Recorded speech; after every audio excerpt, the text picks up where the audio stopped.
மக்களே welcome to beginners life style. இன்னைக்கு நம்ம பிகினர்ஸ் லைஃப் ஸ்டைலில் எப்படி சட்டலாக நெஞ்சரிச்சல்லாம் இல்லாத மாதிரி நல்ல ஃப்ளேவர்ஃபுல்லான ப்ரான் பிரியாணி எப்படி பண்ணுறது தான் பார்க்க போகிறோம். அதுவும் சீரக சம்பா ரைஸில்.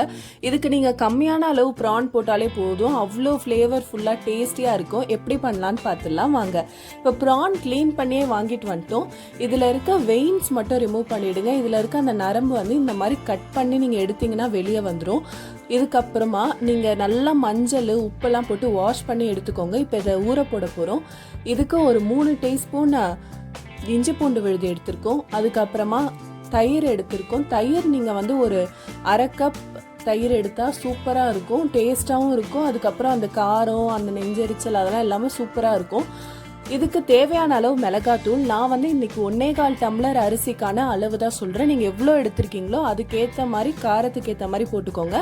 காஷ்மீரி மிளகாத்தூள் போட்டிருக்கேன், ஒரு 2 ஸ்பூன் போட்டிருக்கேன்.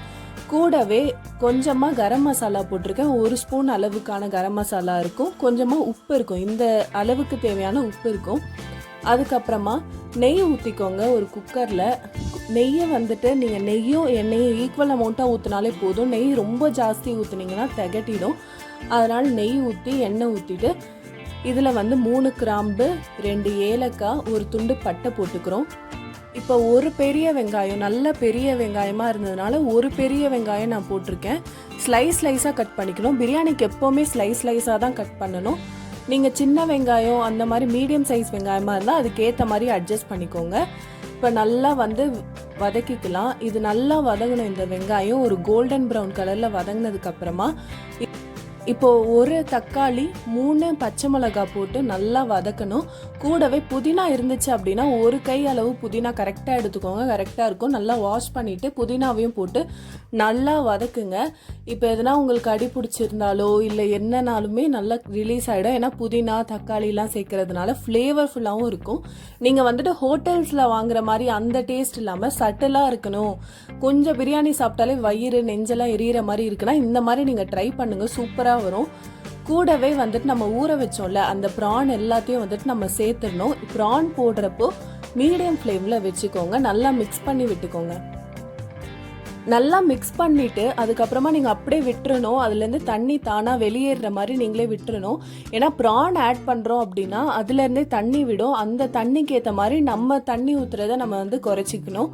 இதுதான் வந்து ப்ரான் பிரியாணிக்கான மெத்தட். நான் வந்து இன்னைக்கு 1/4 கிலோ கிட்ட தான் நான் ப்ரான் எடுத்திருக்கேன்றனால பெருசாக தண்ணி விடலை. ஆனால் நீங்கள் அதிகமாக எடுக்கிறீங்க, 1/2 கிலோ 1 கிலோ அதுக்கெலாம் செய்கிறீங்கன்னா அதுலேருந்தே நல்ல தண்ணி விடும். ஒரு 1/4 டம்ளருக்கான தண்ணியோ இல்லை 1/2 டம்ளருக்கான தண்ணியோ விடும். அதுக்கேற்ற மாதிரி நீங்கள் தண்ணி ஊற்றணும்.